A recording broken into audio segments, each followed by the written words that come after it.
My name is Kat Fribley, and I am the executive director here at Birdability. And I have a question to start us off, actually. That question is about what helps you feel most comfortable or supported when you are outdoors or in a group program. Are there things that you can think of off the top of your head that help you feel most comfortable and supported in outdoor settings? Feel free to drop that into the chat. I would love it as we move forward. Having experts, great. Having folks who can help us, right? Give context to what we're hearing or seeing. Alan says trail is defined and I'm able to find my way back. Absolutely. Hugely important. Wayfinding is a really crucial piece of being out in nature. Um, One of the things that we're going to talk about tonight is about what helps often folks with disabilities be most sort of comfortable and connected in nature and programming. And Birdability does that work through the lens of birding, as you might imagine. So, being in a group, friendly talks, I love these that folks are adding, all different kinds of ways that people are most comfortable in outdoor kinds of programming. I'm going to tell you a little bit about who I am. So, I was hired here at Birdability back in 2023. And part of the reason that I was so passionate about Birdability and wanted to become their first executive director is because I am somebody who has multiple disabilities, some that I was born with that are invisible, and some that I've acquired over time due to injury and illness, including a fall down the stairs back in 2006. I have been a birder since I was 18 years old. I'm super lucky. I was introduced to birding by my college roommate who left an absolute mark on my life by helping me get interested in birds and birding, and I've not stopped since then. However, after a fall down the stairs and an ongoing progressive disability, that means that I've had to move from a cane to forearm crutches to now the use of an electric mobility device. It means that I've had to learn how to bird differently. And no place was that more challenging than on my last state. I had set for myself a goal of visiting all 50 states by the time I turned 50. And in 2019, I visited my last state, and it was Alaska. And it was absolutely gorgeous and incredibly difficult to navigate as someone with a mobility disability, especially because I wanted to find all those endemic birds, all of those birds that were specific to Alaska. And I knew I probably wouldn't see other places. So I found Birdability in 2021 when they incorporated as a 501c3 and became super passionate about their work, including the Birdability Map, which we're going to talk more about, and have been doing this work ever since. I love some of the things I'm seeing folks still putting in the chat, things about when expectations are established in advance, like we will walk this distance for this long. Such a great answer. We're going to talk more about that actually tonight. And then a friendly leader. Yeah, nobody wants a cranky or mean or otherwise uninviting leader if they are doing programming out in nature. I'm with you there. And then Alan says, knowing about the nuts and bolts, exactly, of how long, how far, and the length of time, as well as how the leader makes us feel safe. All really great answers. Birdability came about in part because of a woman named Virginia Rose. And Virginia, I'm going to introduce you to via this quote. She is the person who said, "No one can predict what an individual with an access challenge can or cannot do."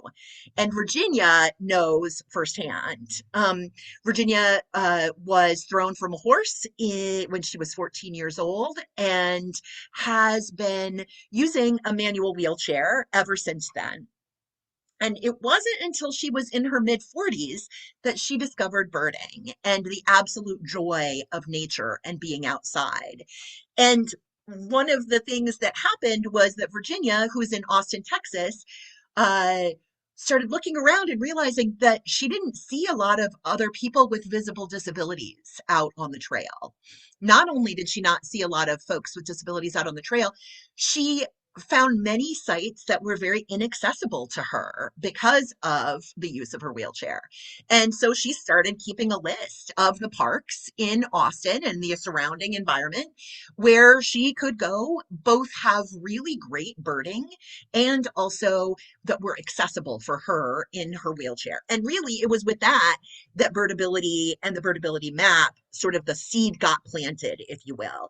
And this was back in 2017, 2018.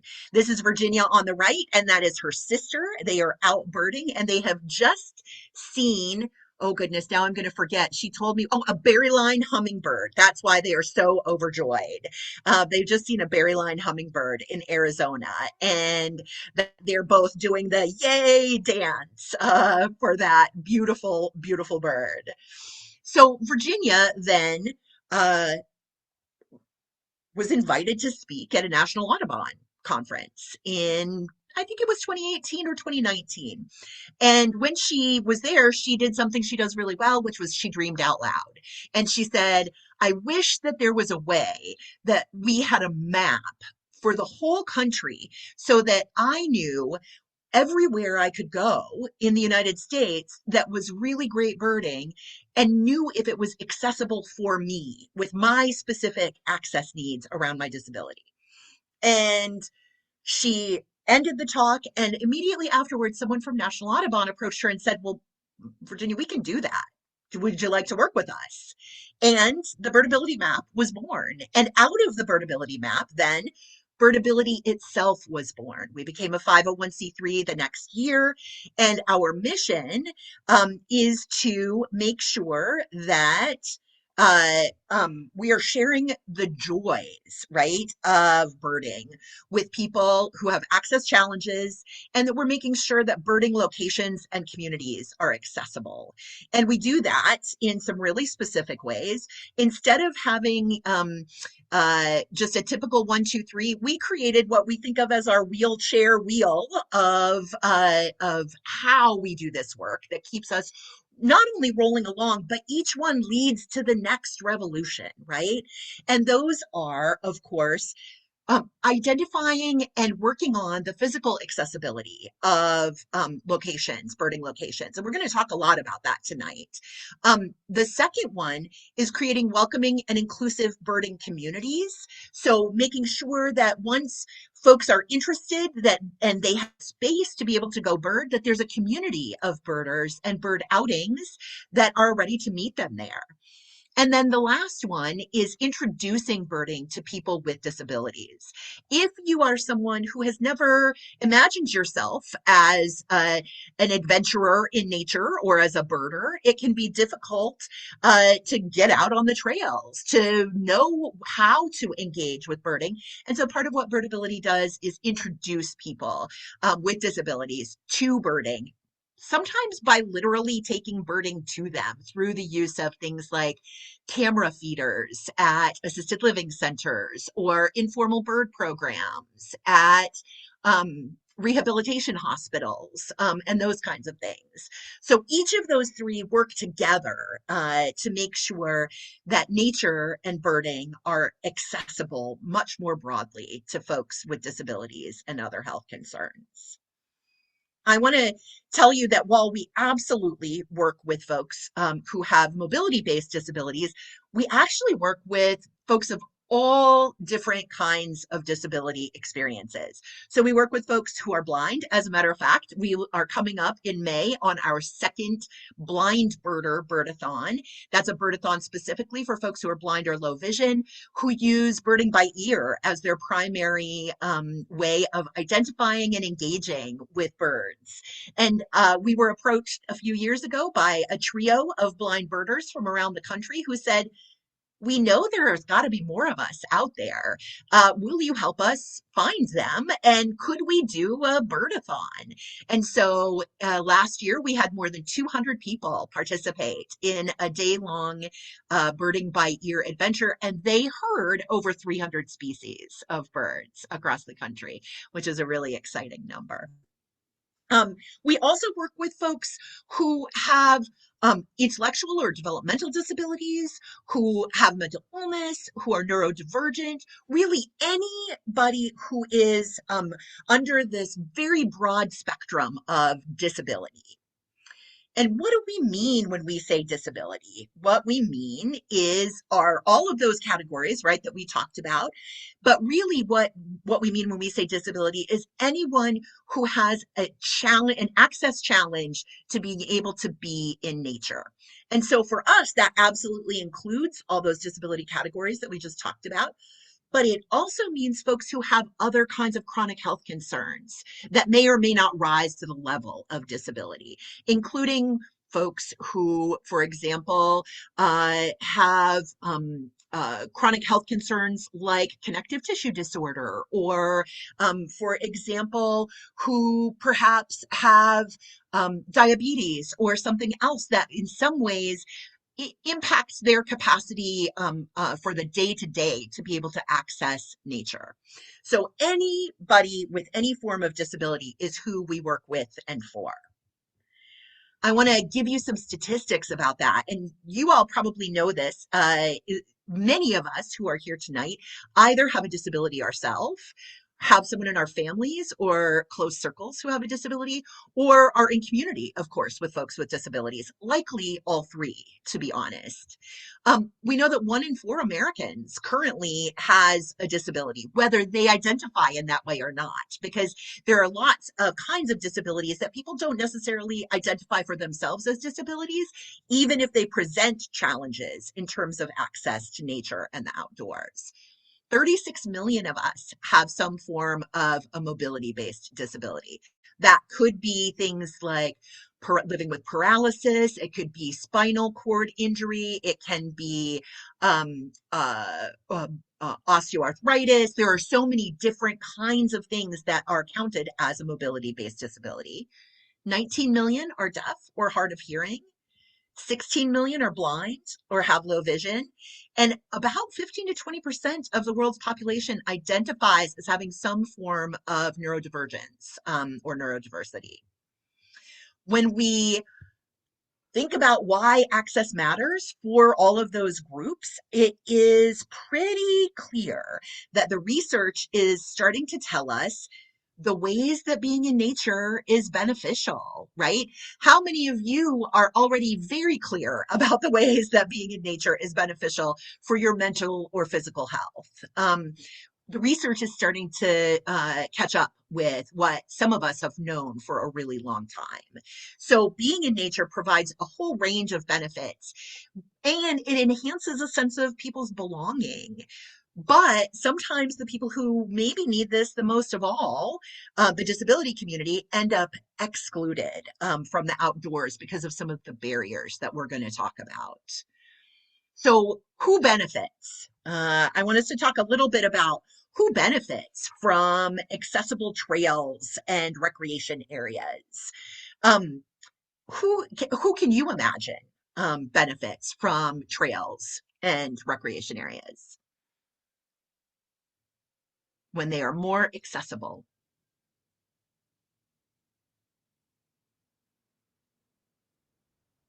I see some folks dropping things in the chat. Thank you for that. Yep. Everyone, and we all do. Exactly. You all are right on. You maybe don't even need to do this presentation. You've got it. You're right. Everybody benefits. And one of the things that is true is that it is certainly beneficial for folks who are living their lives with disabilities. But we also focus on parents with strollers and grandparents with toddlers and older people who are just, as Virginia puts it, done with the bushwhacking. She's just really over having to like fight her way right through weeds these days. We also know that it benefits people with new medical diagnoses and folks with grumpy joints. really, one of the things that we say is that it's for anybody that is going to age. This is about our future selves, as well as benefiting everyone. And thank you for naming, so many of you said everybody. And that's true, especially if we think about how many people have disabilities or fit in some of these categories. If you add in under the age of 5 or over the age of 65, which often have a set of access challenges that are very related, we're talking about a really large percentage of our population.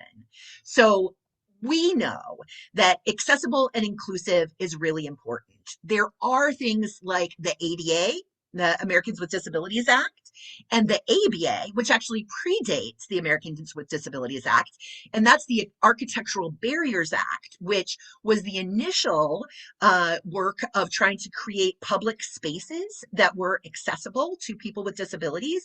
The ADA then expanded on that in lots of ways. And then there's also FORSTAG, which, oh, I'm going to try to remember exactly what it stands for. It's the Forest and Service Trails Accessibility Guidelines. And that's what federal lands often use. So each of those are incredibly important components of access to nature. But when we are talking about the ADA, the ABA, or FORSTAG, we're missing still a whole bunch of people. So I mentioned that I had fallen down the stairs and I sustained an injury. And in the beginning, I could still be pretty ambulatory, but with a great amount of difficulty and pain. I used a cane in the beginning, and I would be able to navigate only short distances. So the thing at that time that was most important to me when I was looking at what was accessible for me was a space in nature that had benches or sit spots.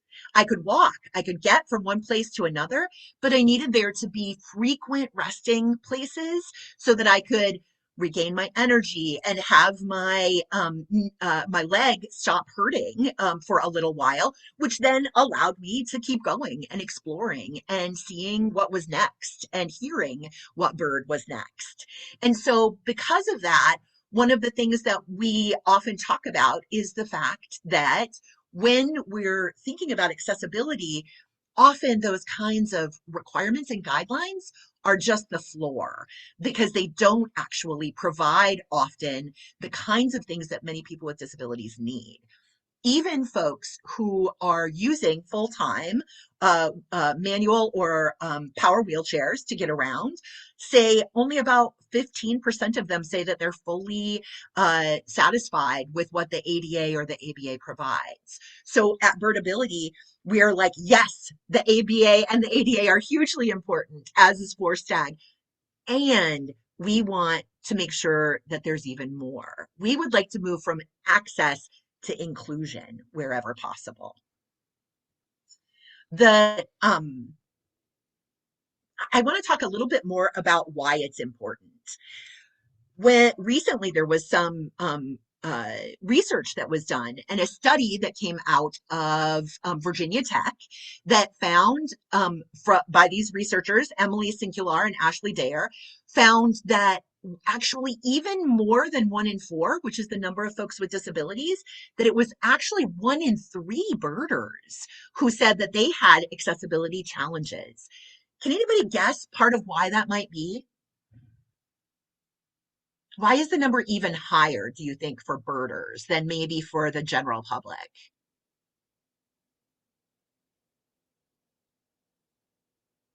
I have some theories.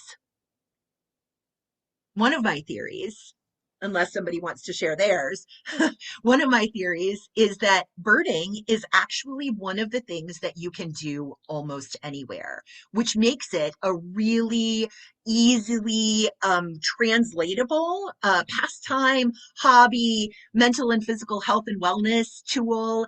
You can do it. Birds are almost everywhere, right? So there's some form of birding that you're going to be able to do whether you are in downtown Baltimore City, right? Or whether you are way out by the ocean, or whether you are at a park, a state park, or a forest that has an incredible canopy of old growth trees.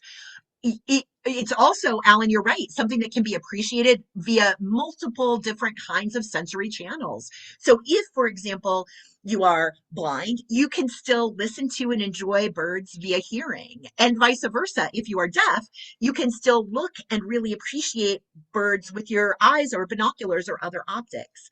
So that's one of the things that I speculate may be part of this. Everybody deserves the ability to be in nature and to have the benefits of birding be part of their lives. That's for everyone who has historically been excluded, whether that is because of their disability, whether it is because of their race, whether whatever it might be. We want to make sure that when we're talking about accessibility and nature, that we're reminding folks that every single being deserves those amazing things, those benefits that come from nature. Oh, I love somebody saying stillness can actually be a benefit, right, to birding. 100%, you are right. One of the things that we know is that we're sometimes rewarded if we sit still and let the birds come to us. And that is, I mean, a terrifically valid and wonderful way of birding is stationary birding, where you plant yourself somewhere and you just wait for the birds to come to you. I am a big fan of what I call parking lot birding. When there's a trail that I can't navigate, I will often just hang out in the parking lot. And honestly, friends, 9 times out of 10, I see just as many birds as the folks who took the trail. And that's a delight when you are someone with a mobility challenge. So one of the things that we talk about in terms of making birding accessible is starting with our very definition of birding. Everybody has different definitions of birding, but when I typically ask people, the general public, what do you think of when you think of birding? What do you all think are some of the things that people say?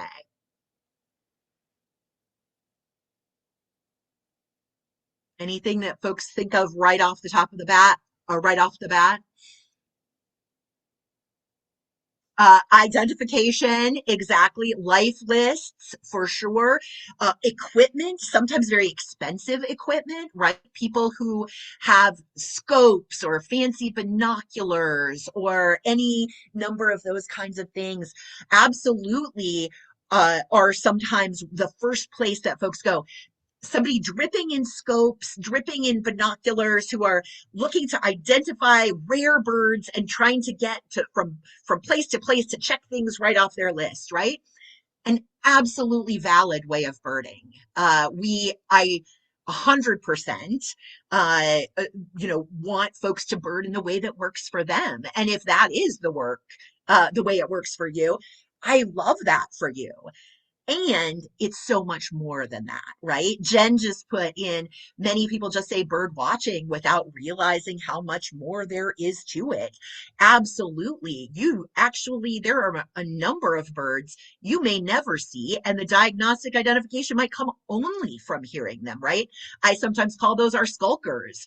It's unusual that we're going to see them, but we're going to know they're there by being able to hear them, right? That is absolutely true. That's one of the reasons that we use the term birding instead of bird watching. We say birding not to identify somebody who is, what's the word I'm going to use? Um, More obsessed, but rather we use birding for the various ways that you can enjoy wild birds. Because for us, the definition of birding is the act of enjoying wild birds. And that is true whether you are looking or listening, whether you're on a trail, whether you are inside your own home, looking at feeders that hang in your backyard or from a balcony, or whether you're sitting on a bench in a city park, whether you know anything about identification or not. It doesn't really matter. As long as you enjoy wild birds, welcome. You are a birder. It is so common when I'm having conversations with folks and I say, "Oh, are you a birder?" And they'll say, "Oh, well, I'm not a birder, But, and then they tell me about how they have paid attention for 20 years to the mating habits of hummingbirds in their backyards. And I just lose my mind. I'm like, that's practically ornithology right there. Like, that's amazing. How would you not identify yourself as a birder? But the reason is they have these cultural beliefs about, needing a list, needing to be chasing rare birds or have all this equipment. Really, paying attention to birds and enjoying wild birds is all that is required for being a birder. So our very first way that we try to make birding more accessible is by changing the definition. And this is the definition that we have chosen to use. The other way that we try to make birding more accessible is through that birdability map that I had shared information with you all about. The map started again back in 2019, 2020 was, I think, when it went fully operational. And the map itself started with like 7 sites in Austin, Texas, friends. And it now has more than 2,600 sites on it, which is spectacular. I want you to notice something. If you look here over where, can you all see my cursor on the screen? Circling. If you look over here on the East Coast, do you see this just really large numbers that are over in kind of your area, Maryland, DC, Virginia? One of the reasons for that is because the Virginia Master Naturalists have been working with the Department of Wildlife there to add as many sites as possible. And that has really spread up into Maryland and has really overtaken this whole area of the East Coast, which is thrilling. Because here's the thing about the Birdability Map. Anyone can put in a site review. All you have to do is get familiar with the access considerations document that's on our website, which we're going to talk about right now, what is on there, what kinds of barriers we're looking to be able to categorize. And then you can fill out a pretty simple form online, and the next thing you know, that site is searchable on our website. If you get a chance to check out, the birdability map, I'm not going to do that right this moment because we have a short time together tonight. But if you get a chance to check out the birdability map, one of the things that you'll see is that there are all kinds of ways that you can search the data. So let's say that you are in Maryland and that you want to look at a very specific area. Great. You can zoom in and see what sites have been assessed and reviewed in your area. Let's say you're in Maryland and you're willing to travel a little bit and you are really interested in finding sites. Perhaps you are blind or your partner is blind and you want to find sites that have guide ropes and braille signs and other things that are going to make a space an easier space for you to navigate as a blind birder, primarily birding by ear. There are a couple other things you may also want to be paying attention to there. Is it a path that's fairly flat? Is it paved or otherwise is the surface such that it is going to be easy to use, for example, your white cane? Are there going to be extraneous, really loud noises?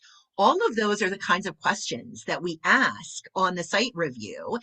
And then you can filter the results by those choices. So you can find the spot that is right for you. When we say accessible, often that's really shorthand for a place that has put thought into being intentionally accessible for folks with disabilities. However, what is accessible for me is very different than what is accessible for Virginia, is very different than what is accessible for my friend Jerry Barrier, who is blind. And so each of us need to have really good, concrete, and specifically detailed information to decide if a space is accessible for us, for each of us individually. And that's why we don't say this site is accessible. Instead, we say, what are the access features that are here? And then what kind of rating would you give it in terms of how many features there are that make it more or less accessible? So when you pull up a site on the map, you'll get a general 1 to 5 rating, and then it gives you all of that detailed information. Are you looking for bathrooms? I saw somebody in the chat said one of the things that made them feel comfortable or that they were looking for in terms of outdoor activities were bathrooms. 100%. We did a survey back in 2020 and we asked birders with disabilities what made a spot more accessible for them. And certainly things like trail and what the grade was and what the surface was and how wide a trail was, those things were important. But some of the ones that came up in the top were bathrooms and were benches. And so it's really important that when we think about barriers and accessibility, that we factor those in. So say you are looking for a place that has bathrooms and benches and really good birds. You'll be able to find that using the Birdability map by using that filter feature in your area. The Birdability map uses a document that is a site review that is based on a tool we have that's a guidance document called our access considerations. And those are based on these kinds of barriers that we have learned about from lots of different birders with lots of different disabilities. And one of the first things is lack of information. We're going to talk about that. Parking and gates and railings and bathrooms and steps and curbs and sensory issues like loud noises or a lack of shade, rocks, gravel, mud, and a lack of places to sit. All of these are some of the barriers that you'll find on our accessibility site review. When we think about these things, let's talk about them. Information ahead of time is one of the key things for birders with disabilities. How many of you all have had the experience of thinking you were getting to a place that was going to be accessible to you, and when you got there, finding it was not accessible to you for whatever reason? That can be physical accessibility. It can be cost. It can be public transportation not actually getting you there. There's lots of different things. One of the number one ways to increase access for people with disabilities is to tell people what is available at that site. And nowadays, that means online. Sharing information online ahead of time. This is an example from Connor Prairie, which is in Indianapolis, Indiana, and it's just a great example of the ways that they talk about the accessibility that is at their site, the kinds of specific access features that are available. We have, for example, wheelchairs that are available on a first come, first served basis if you need them. We have accessible parking that's close to entry gates. We are also very clear that we have different sensory ways of participating in nature experiences. Here's some information about that. And then we also have quiet spots, for example, where folks can go. So there are all kinds of specifics that are given here, including, as you see, interpreters for the deaf and other accessibility, what they call accessibility assistants, receive general admission free of charge. So if you are bringing someone with you because you need that person for accessibility reasons, they are able to get in without paying. Sky, I love that. That's in your hometown. Yay. One of the folks who works there is one of our birdability captains. And so I was delighted to see this on their website and have been enjoying the ways that they have continued to provide information for the general public. So certainly information ahead of time when you are online, but then also information once you are at the trailhead is really important. The sign here is from a terrific example of that. It's at Echo River Spring Trail at Mammoth Cave National Park in Kentucky. And the picture on the right, close up of what you see on the left, it gives detailed information about the length of the trail, the surface of the trail, how wide the trail is. That's super important for some folks, especially if we're talking about people who are maybe navigating into wheelchairs side by side. If you're birding with someone else in a wheelchair, how nice is it to be able to be side by side and not have to go single file, but instead to get to have conversation? So that tread width is really important. The grade is how steep a trail is in any of its up or down. And there's a really wonderful thing that I have learned, and that is all of us who have a smartphone, whether it is an Apple or an iPhone or an Android, have something that is available to you. It's an app called an inclinometer. So people at first were like, well, how do I measure the grade of something or the slope of something and say that accurately on the site review on the Birdability map? The lovely thing is all of us who have a phone in our pockets have a tool in our pockets. And all you have to do is download the app, lay it at the steepest part of the trail, and it will measure the grade for you, which is a really fabulous thing. So you can see this information that is being provided about slope and grade and surface and length is really detailed information, as is the map showing also here's where bathrooms are, here's where benches are, here's the other kinds of information that you might want to determine if this trail is going to work for you. And we love to see that. The app name, it's just, if you just Google app inclinometer, it's INCLINOMETER, I'm pretty sure, inclinometer. You will be able to find that. Yep, exactly. Thank you, Jen. So the next piece that I want to talk about that's on our site assessment tool is parking. When we think about accessibility, parking that allows folks, especially folks who use mobility devices, to have access to the trailheads is incredibly important. How many of you all have yourself or had one of your family or friends who use a wheelchair and drive or ride in a specialized vehicle because of it? Anybody? Yep, I see some nodding. Yep. So when you use a wheelchair, power or manual, often you need what's called an access aisle. So this picture is showing you those yellow stripes on the side of the accessible parking spot. That's an access aisle that allows a ramp to come down out of a van and for a wheelchair user to then wheel themselves right out of their van and turn around and be able to go off and have adventures. If there isn't such parking available, oftentimes my adventure is ended before it even began. Virginia talks regularly about the frustration when there are no other parking spaces left and people without access needs will use those access aisles as additional parking spots.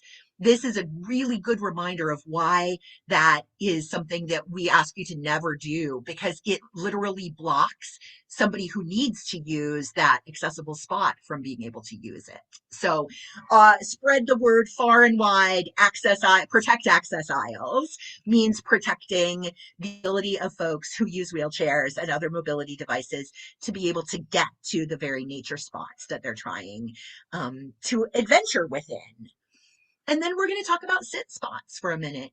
Benches and sit spots are incredibly helpful. Ideally, benches are placed so frequently that you can see from one spot, from one bench, the next place that you can sit down.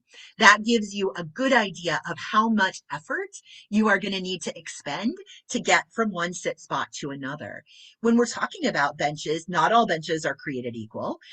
Benches that are off the trail without being attached are really difficult for people to navigate. Do you all know what I mean when I say that? How many of you all have seen those spaces where there's a bench, but it's off the It is seven islands. I love that somebody can identify a Tennessee park from one photo. That's kind of amazing, Alan Miller. I love it. It is a wonderful place. Yes, one of our captains works there as the ranger and has had who does primarily bird programming and has worked really hard to make both the programming and the space more and more accessible. And we are delighted uh, at the ways that folks with disabilities have access to that park.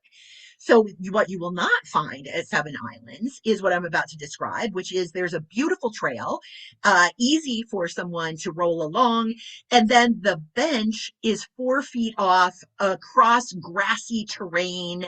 Maybe there's a lip, there's all kinds of barriers. What we love is this example instead, where you can see the trail melds seamlessly into the area that the bench is within. A couple other things we're going to talk about tonight. I want to leave a little bit of time for questions if anybody has them, although I hope you've been asking them all along. You are welcome to do that. I want to share a little bit about the fact that, again, bathrooms are a crucial part of access for many people, and especially gender neutral bathrooms. Because when you're someone who can only navigate in nature with a caregiver or a personal care attendant with you, it makes it very difficult if that person doesn't have the ability to also use the same bathroom. And so the presence of not only accessible bathrooms, but accessible gender neutral bathrooms is absolutely a key piece of access. Certainly, interpretive signs. We love interpretive signs that have multiple ways of taking in information. In this example, everything that you see written is also in Braille, and you can also access the same information through a solar powered sound bar is what I call it. I don't really know the actual term for it. If anybody does, please feel free to tell me. But it's a post that has an option to listen to the same information that is on the sign, if that is a better way for you to take in information. And then I want to also share that at the top upper right of this interpretive sign, there's also a tactile element. They're talking a lot about the kinds of flora that is in this area. And so this is an example of the kind of bark on the most common tree. And it allows people to engage with it in a tactile way by feeling the bark. Again, so many different ways to be able to take in information, allow for a more accessible experience for lots of different folks. I want to talk a minute about sensory kinds of challenges, roller dams, loud airports nearby, things like railroads, or if it's near a loud street that has very loud traffic going by. I know one of my favorite spots to bird here in Iowa City, Iowa, where I am, is actually right next to Interstate 80. And so there's a big chunk of the trail, which is delightful, but I can't hear the birds when I'm navigating it because of the loudness of that traffic. And so we ask folks to be thinking about and reporting on those kinds of sensory challenges, whether those are hearing, as I've described, or whether it's things like there's no shade, or there's no water that's available at the site, or other kinds of things that are going to potentially prevent somebody from being able to really enjoy the space that they're in. Oh, Emily, I love these tactile elements that you're sharing from Cape May. How fun. So Emily is sharing in the chat a sign, an interpretive sign, and the sign has the life cycle of a frog, and you can feel it from the eggs to the tadpole, right? All the way up to the full frog. You can feel each of those parts of the life cycle, as well as I see in Braille the labeling for eggs and tadpole, and I can't remember the name of the thing between tadpole and full-size frog, but that's there too. So that is a fantastic example of what we're talking about when we're talking about interpretive signs. Bird blinds can thank you, Froglet. Bird blinds can certainly also be made to be more or less accessible depending on the features and the height of those features. So we encourage people to report back on those. Maintenance is a huge piece of what makes a space accessible. This is a terrifically accessible viewing platform, except if it is covered with snow or if it is covered with vegetation or leaves, it makes it much more difficult for folks who need to access it to be able to access it. So we ask folks about what kinds of maintenance is in place at any given park. And then we're back at Mammoth Cave National Park on the right here. You can see that they've removed some of the railings that would prevent people from being able to see. You all, railings almost always mean there's something good to see on the other side. They're meant to keep you from falling into a water feature or off a cliff or, something that is going to provide you a good vista or a good spot potentially to observe birds in some way. And so the more we move towards these bird safe plexiglass kinds of options, the more people certainly who are wheelchair users, but also toddlers or folks who want to sit on that bench and observe are able to do so and to not have that view obstructed by the railing and those what are those called? The posts in between the big posts, the little posts in between the big posts. We're just going to go with that for the moment. I have menopause brain, and sometimes words just fly away, and I have to just describe what I'm seeing. I also want to talk a little bit about steps. When we're talking about steps, especially slats, yes, I think that is what those are called. Thank you. When we're talking about steps we understand as often being things that are put on trails to uh, prevent, for example, erosion. There are ways, though, that we can work with the land to create the same level of incline and lack of erosion, but that also doesn't require actual steps to happen. When there are steps or other obstacles in the trail, it makes it incredibly difficult, not only for folks who use mobility devices, but for folks who have balance disorders, for folks who have fatigue, for folks who have unsteadiness in their gait. This kind of example of routes or steps are then incredibly difficult to navigate on such a trail. And last but not least, bollards and brakes, as I call them. And that is anything that tries to prevent automobile or other kinds of traffic from gaining access to the trail. This one not only is terribly placed in terms of right in the middle of the trail, meaning that often a mobility device could not get by on either side, but it also has pretty ableist language, foot travel only. Really, we want to be inviting different folks to be able to navigate that trail using, of course, mobility devices. So the bollard needs to be placed in a different way. And we always recommend two bollards over one because you can space them far enough apart that a wheelchair can easily slip through and access the trail. So I am going to fast forward through a couple of slides, my friends, and I'm going to leave you with ways to keep in touch with us. There are so many ways that you can be a part of Birdability's work. And here are just a few of the ways that you can connect. I invite you to check out our website. We have a newsletter sign up there. You can also find us on YouTube. We have so many recorded programs that you can check out, including ways that different folks with different disabilities need adaptive equipment or other kinds of access. We have also, of course, Instagram, Blue Sky, Facebook, and LinkedIn that you're welcome to find us on. And with that, I am going to stop sharing. And I know we are right at the end. We only have a few minutes, but I do want to take any questions that folks might have, answer any questions or hear comments for these last couple of minutes, if you all would like. Yeah, thank you so much, Kat. This has been Yeah. great. And I want to let everybody know that this was your teaser. This is This your is my teaser. teaser. Yes. Kat's coming back on March 17th for a longer workshop that we can really dive deeper into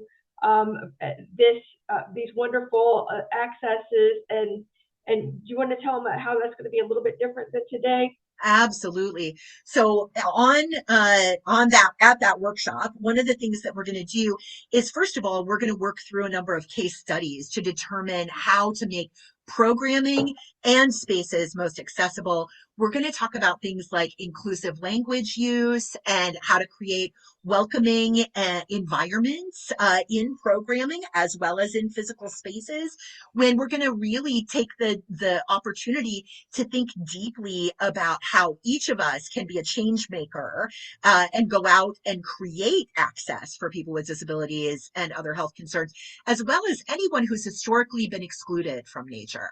And we want to make sure that we have the time to really get more granular for that. And so that's why it's a longer time. I encourage you, if you're interested, to join us there. I'm looking really forward to being able to do that deeper dive with folks who want Yes, to and I'm get the looking forward info. to it.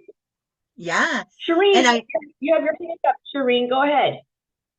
Hi, thank you hi. for your presentation. I think one of the biggest challenges we face is the lack of funding Uh, for making places accessible.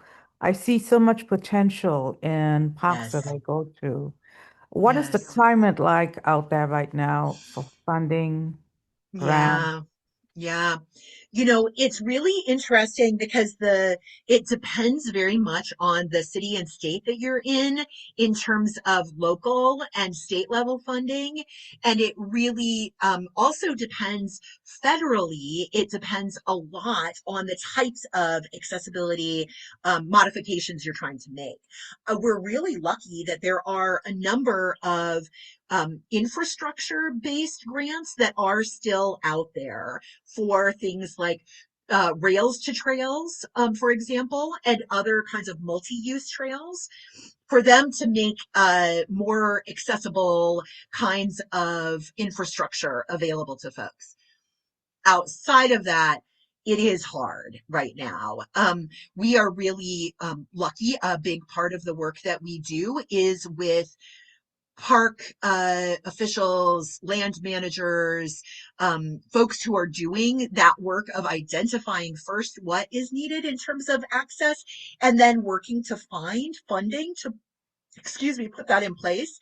And we have been crowdsourcing together places where you can get all different kinds of sizes of grants, because often some of the biggest sort of changes aren't the ones that are necessary immediately for a space to take some really short-term steps. And you can often do that with $2,500 to $25,000. And so we've been crowdsourcing, where can folks get 2,500 to 25,000. If you are like a friends of your local park, for example, and you want to find a way to change the bollards, or to change the slope and grade, or to install more benches, we've been compiling a list of resources for folks to be able to do that. I, you know, One of the things I will say is foundations are a great place to be looking right now. Oftentimes, when there isn't as much federal funding maybe that's coming down, foundations have been stepping up their efforts to provide some of the funding that folks need for those kinds of infrastructure projects. I was super delighted today to have a conversation with someone who is looking to do a $25,000 project in Georgia, actually, to to make the first 2,000 feet of a trail along the lake accessible for folks with mobility disabilities. And they are actually looking for and getting funding through the Toyota Corporation in partnership with the National Environmental Education Foundation. So there are foundations out there right now that are, I think, focusing on access and accessibility. The other thing I just want to name, and this is probably in the weeds, but I'm going to tell you anyway, just in case it's helpful, and that is that the Explore Act was an act that was recently passed. That was just last year. The Explore Act, when it was passed, is about creating accessibility in especially federal lands.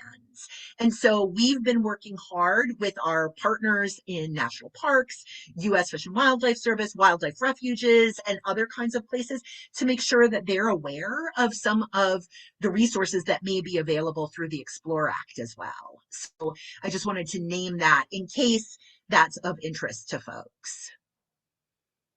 Thank you for And your I think question. that the map in and of itself also, I mean, if there more of us are out there putting more eyes on things Yes, and yes, bringing this different perspective to the places that we go to all the time, yeah, I think that that's a very tangible help, because if absolutely. they might not know what they Yep. don't know. We can help them. Absolutely. Many times the lack of access is not out of a desire to not have access. It's out of a lack of information about how to have that access, or Shireen, as you said, a lack of funding, to be able to do what they know is needed. So once we know better, we do better, but we have to often have funding to be able to take that to the infrastructure level. Yeah, All right, Alan. Alan. Thanks so much, Kat. I have a Hmm. comment and then two short questions. The Yeah. comment is I just attended virtually the Wild and Scenic Film Festival, and there was a film, Best Day Ever, which Yeah. talked about the creation of a mountain bike trail, but for Yes. people that are in like sort of three-wheeled, Yes. that can't Yeah. walk, and it Yep. was, yeah. So anyway, that was just That's sort of awesome. exciting. So one question, which is, for people who are sighted, but where they Hmm. can't hold binoculars, since that's a big Yes. part of, a lot of people's birding experience, is there any Yeah. adaptive either technology or, Yeah. physical equipment for that with their chairs, let's say? And then Yep. the last thing is, and I'm sorry if I missed this at the beginning, Not at all. did you have an interest in birding before your accident, or sort of how did Yeah. sort of grow into this passion? So those are Yeah. my thank Absolutely. Great questions. I'll start with the easy one. Yes, I started birding when I was 18 years old. And that was because I had a roommate who was a birder and she introduced me to birding. It quickly became my tool for meditation, pretty much being present with birds, paying really deep attention to birds. It became a real tool for my own mental health, and wellness. And so that's why it was such a blow then when my accident happened and I started really having to find new ways to be out in nature, because before that, being out in the woods, being out on trails, that was my go-to. That was how I coped with the day to day. For 30 years, I did anti-sexual violence work, and birding was my mental place of grounding and of joy. And when I had my accident, all of that just got much, much harder, which is part of what makes me so passionate about, like I said, trying to make sure others have similar access and know about it. In terms of adaptive equipment, thank you for bringing that up. I want to share that on our website, there is a whole section on adaptive equipment for folks with disabilities for birding. One of the things you're talking about is the difficulty sometimes that folks have if you have essential tremors, if you have weakness in your hands, if you've had a stroke. There's all kinds of different things that make it difficult to hold optics. We recommend checking out a number of different things. Image stabilizing optics can be really great for folks who have essential tremors or other things that don't allow them to hold their hands steady for binoculars. Many folks who struggle to be able to focus or use binoculars might be much more able to use a monocular. Monoculars are often less heavy. You can use one arm. If you have one arm or hand that is stronger than the other, you can even sort of stabilize yourself with an elbow. My mom has MS. She, I know, has a much easier time using a monocular than she does binoculars. And so that's another tool to check out. And then the last thing I would say is there are fantastic mounts for binoculars or for scopes.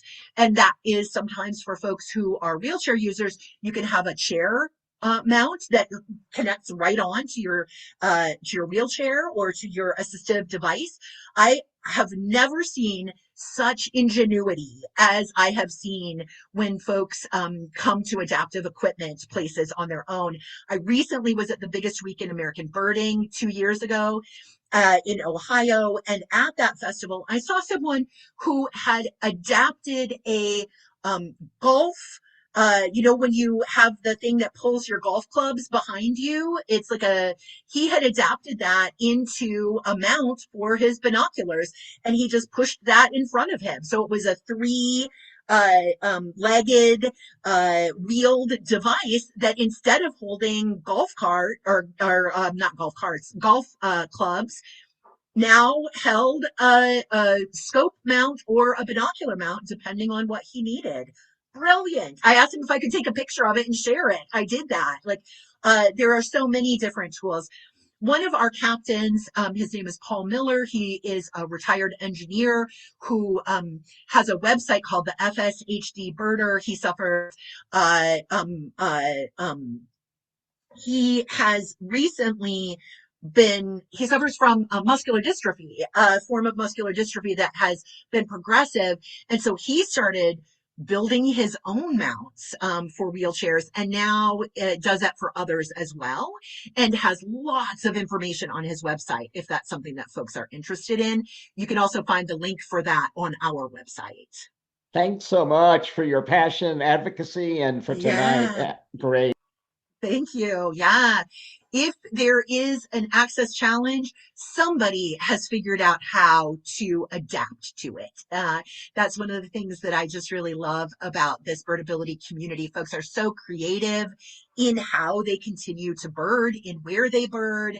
And I don't see that ending, to be honest. I think we'll just keep getting better and better at coming up with new technologies that help us when we need that help. All right. Any other questions for Kat tonight? Remember, she's coming back. She's coming back on the 17th, and we're going to continue this conversation and go real deep because it's important and we can make a difference. As Kat said, that we're planning for not only others, for ourselves. I mean, it just makes sense for everybody. Yes. So, any other questions tonight? All right. Thank you all. Thank you. Either. And I'm looking forward to you coming back on the 17th.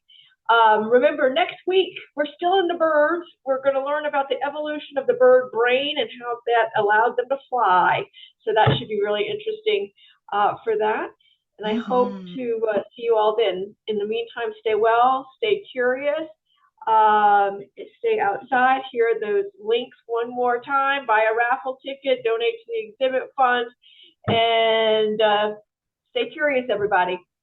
And I hope to be back with you on the 17th, some of you. Have a terrific rest of your day. Thanks for being here, you all. Thank you so much.